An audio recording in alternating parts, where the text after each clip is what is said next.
Hello everyone, अब अपन next question को करते हैं। ओके, हमारे पास गिवन क्या, हमारे पास दो एपी का सीरीज गिवन है। हम लोग देख सकते हैं, एक फर्स्ट एपी का सीरीज हमारे पास ये है और दूसरा एपी का सीरीज हमारे पास ये है। और बोल रहा है ना कि ये दोनों में जो कॉमन टर्म आएंगे उसका सम कितना होगा। क्वेश्चन ये कह रहा है, पहले क्वेश्चन को समझ लो। हमारे पास ये एपी का सीरीज है, इसमें टोटल नंबर ऑफ टर्म्स कितने हैं, 78 तक है। और इसमें हमारे जो एपी का सीरीज है, इसमें नंबर ऑफ टर्म्स कितने हैं, 59 है। तो बोल रहे ये दोनों एपी का सीरीज में ना जो हमारा कॉमन टर्म आएगा उस सारे कॉमन टर्म का सम कितना होगा, ये क्वेश्चन कह रहा है। क्लियर। तो हम लोग दोनों एपी सीरीज को 1 बाय 1 लेते हैं और जो कॉमन टर्म है उसको हम लोग फिगर आउट करते हैं। फिर देखते हैं कॉमन टर्म वो आइदर एपी बना रहा है, जीपी बना रहा है या फिर कुछ भी नहीं बना रहा है, उसके अनुसार फिर हम लोग उसका सम फाइंड आउट करेंगे। क्लियर। चलो देखते हैं हम लोग इसको कैसे सॉल्व करते हैं।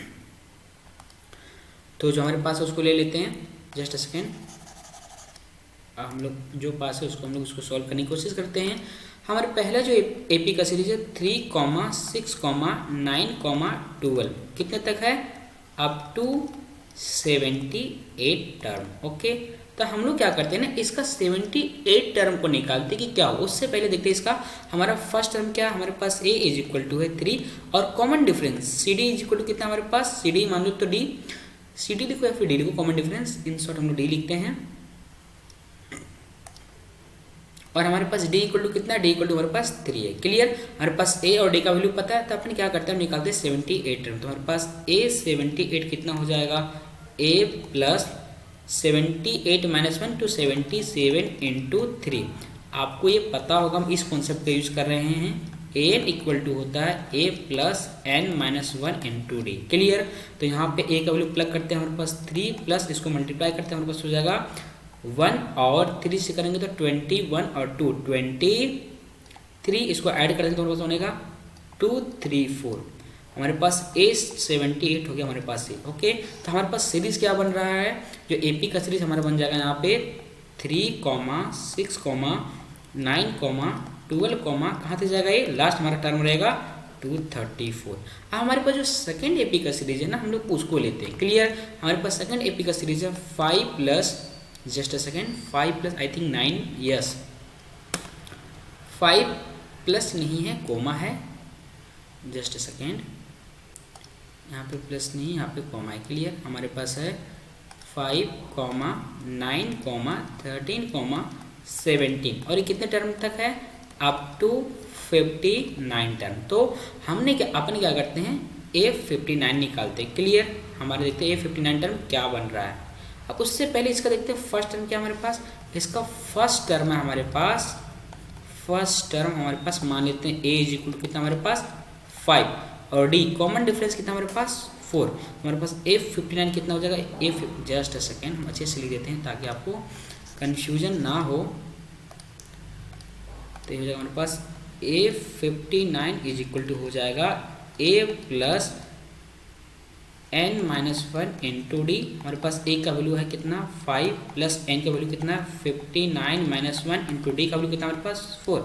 सिंप्लीफाई करते हैं 5 प्लस 58 इंटू 4। क्लियर। a हमारे पास 5 है तो इसको मल्टीप्लाई करने तो हो जाएगा 5 प्लस इसको मल्टीप्लाई करते हैं, हमारे पास 4 है। क्लियर। तो यहाँ हमारे पास हो जाएगा 32, हाथ में कैरी बच जाएगा 3 और 20 और 23 हम लोग ऐड कर देते हैं, हमारे पास क्या बनेगा, बनेगा 237।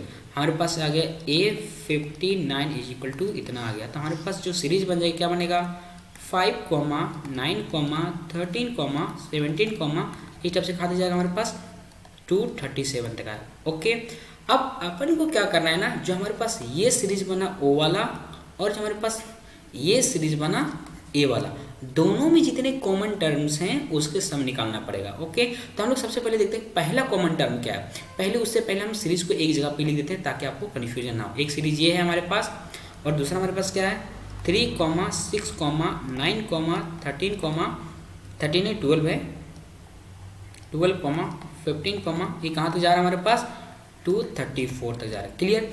अब ये हमारे पास एक सीरीज ये और एक सीरीज हमारे पास ये है। क्लियर। अब देखो ये दोनों में हमको नंबर ऑफ कॉमन टर्म्स निकालने। क्लियर। तो हमारे पास पहला कॉमन टर्म क्या दिख रहा है, यहाँ पे पहला कॉमन टर्म दिख रहा है हमारे पास 9। सिमिलरली जब हम लोग आगे जाएंगे तो हमारे पास 17 के बाद क्या बनेगा 21 बनेगा, यहाँ पे बनेगा हमारे पास 18 बनेगा, फिर 18 के बाद क्या बनेगा हमारे पास 21 बनेगा, और जो सेकंड कॉमन टर्म दिख रहा है हमारे पास 21 दिख रहा है। क्लियर, सेकंड कॉमन टर्म क्या दिख रहा है 21। इस टाइप से बढ़ते जाएगा। तो हम लोग ने क्या फिगर आउट किया, पहला कॉमन टर्म है 9, दूसरा हमारे पास 21 है, और हम लोग ऐसे बढ़ते जाएंगे तो तीसरा जाएगा हमारे पास 33। क्लियर, ऐसे बढ़ते जाएगा। अब हमको पता नहीं है कि लास्ट कॉमन टर्म क्या है। क्लियर, ना हमको ये पता है कि लास्ट कॉमन टर्म क्या है और नंबर ऑफ टर्म्स कितने ये भी नहीं पता। तो हम अपन क्या करते हैं ना, नंबर ऑफ टर्म्स निकालते। अब यहाँ पे थोड़ा सा आपको गौर करना पड़ेगा। जरा सोचो, इसका लास्ट गया है 237 और इसका लास्ट गया है 234। तो ऑब्वियस की बात है जब कॉमन टर्म निकालेंगे तो 234 से तो हम लोग आगे जाएंगे नहीं, इससे आगे जा ही नहीं सकते। तो हम लोग ये कह सकते हैं जो दोनों में कॉमन टर्म्स आएगा उसका लास्ट टर्म आइदर ये होगा या फिर इससे छोटा होगा। इसका आने का तो कोई चांस है ही नहीं, आइदर ये होगा या फिर इससे छोटा होगा। गौर से समझो हम क्या कह रहे हैं।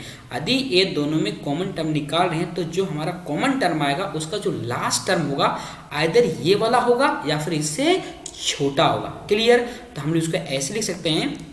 और यहाँ पे भी हम लोग गौर कर सकते हैं क्या बना रहा है, ये एक एपी ही बना रहा है। इस एपी का पहला टर्म क्या, इस एपी का पहला टर्म 9 है और कॉमन डिफरेंस कितना हमारे पास 12 है। क्लियर, तो हमारे पास जो इसका एन होगा वो आइदर क्या होगा 234 के बराबर होगा या फिर क्या होगा इससे छोटा होगा। समझ में आ रही है। तो इसका जो एन होगा ऐसे बनेगा। अब हम लोग इस कॉन्सेप्ट का यूज करके एन का वैल्यू निकालते हैं। ये कॉन्सेप्ट काफ़ी इंपॉर्टेंट है, इस क्वेश्चन के लिए एक कॉन्सेप्ट का यूज करना पड़ेगा अपन को। क्लियर, तो लोग यहाँ पे लिखते हैं हमारे पास हो जाएगा ए एन क्या हो जाएगा लेस देन इक्वल टू 234 और एन को क्या लिखेंगे हम लोग A plus N minus 1 into D is less than equal to 234। हमारे पास ए का वैल्यू कितना है 9 प्लस एन का वैल्यू कितना हमारे पास नहीं पता, एन की वैल्यू फाइंड आउट करना है, और डी का वैल्यू कितना हमारे पास 12 लेस देन इक्वल टू 234। इस 9 को अपन इधर ले जाते हैं तब अपने पास क्या बनेगा n माइनस 1 इंटू हमारे पास 12 less than equal to 234 minus 9। तो हमारे पास बचेगा कितना, हमारे पास बचेगा यहाँ पे n माइनस 1 हो जाएगा, और इस 12 को डिवाइड कर देंगे तो हमारे पास हो जाएगा less than equal to 225 divide by 12। Cancel क्या हो रहा है 3 से कैंसिल हो रहा है, 3 से कितना टाइम हो जाएगा ये जाएगा हमारे पास 7, जस्ट अ सेकेंड, हमारे पास हो जाएगा 7 इंटू हो जाएगा हमारे पास 5 और ये कितना जाएगा 4 टाइम है। क्लियर, तो हमारे पास बन जाएगा यहाँ पे हमारे पास बन रहा है n माइनस 1 लेस देन कितना less than equal to 75/4। Clear, इसमें लोग फर्दर डिवाइड करते हैं हमारे पास कितना बनेगा 18 टाइम्स जाएगा I think, just second n minus 1 is equal to होगा लेस देन इक्वल टू 18.75। अब इस 1 को उठा के इधर कर देंगे तो हमारे पास बनेगा n less than equal to 19.75। अब यहाँ पे क्या कह रहा है ना, हमारा जो n का वैल्यू है वो 19.75 के बराबर होगा या फिर उससे छोटा होगा। और अपन को ये पता है कि एपी में नंबर ऑफ टर्म्स कभी भी फ्रैक्शन नहीं हो सकता है। तो इसका मतलब क्या हो गया, इसका मतलब ये हुआ कि हमारा नंबर ऑफ टर्म्स क्या हो जाएगा n इज इक्वल टू हो जाएगा हमारे पास 19। पल्ले पड़ा, चलो हमारे पास n का वैल्यू निकल गया ना। अब अपन क्या करते हैं, अब अपन निकाल लेंगे कि जो कॉमन टर्म है उसका सम कितना होगा। तो हमारे पास कॉमन टर्म क्या है 9, 21, 33। एक कितने तक जाएगा, कितने नंबर टर्म्स है अप टू 19 टर्म्स। क्लियर, अब हम लोग लगाएंगे एपी का सम का फॉर्मूला हम लोग जानते हैं। उसके पहले यहाँ पे ए क्या है हमारे पास, ए इज इक्वल टू है 9, डी इक्वल टू है 12 और n इक्वल टू हमारे पास है 19। तो हमारे पास S N is equal to हो जाएगा n/2 bracket 2a plus n minus 1 into D. Okay, अब हम लोग वैल्यू प्लग करते हैं तो 19/2 bracket 2a into 9 plus 19 minus 1 कितना हो जाएगा 18 इंटू डी का वैल्यू 12। ओके, हम लोग 2 से कॉमन निकाल के कैंसिल करते हैं तो हमारे पास बन जाएगा यहाँ पे 19 इंटू ब्रैकेट में बचेगा हमारे पास 9 प्लस यहाँ पे 9 इंटू 12। क्लियर, चलो 9 को कॉमन निकाल सकते हैं यहाँ पे, क्या हो जाएगा हमारे पास 19 इंटू 9 इंटू 13। क्लियर, तो हमारे पास बचेगा 19 इंटू 117। हम लोग मल्टीप्लाई कर देते हैं तो हमारे पास क्या बन जाएगा यहाँ पे 19 इंटू 7 करेंगे तो हमारे पास कितना टाइम में जाएगा 19 इंटू 7 95 130 114। फिर हमारे पास 19 करेंगे तो 133, तो 3 हो जाएगा यहाँ पे। कैरी में बचेगा हमारे पास कितना, कैरी में बचेगा हमारे पास 13। 19 इंटू 13 कितना हो जाएगा 32 हाथ में करीब बच जाएगा 3, फिर 19 3, तो कितना हो जाएगा 2 2, हमारे पास ए बन जाएगा।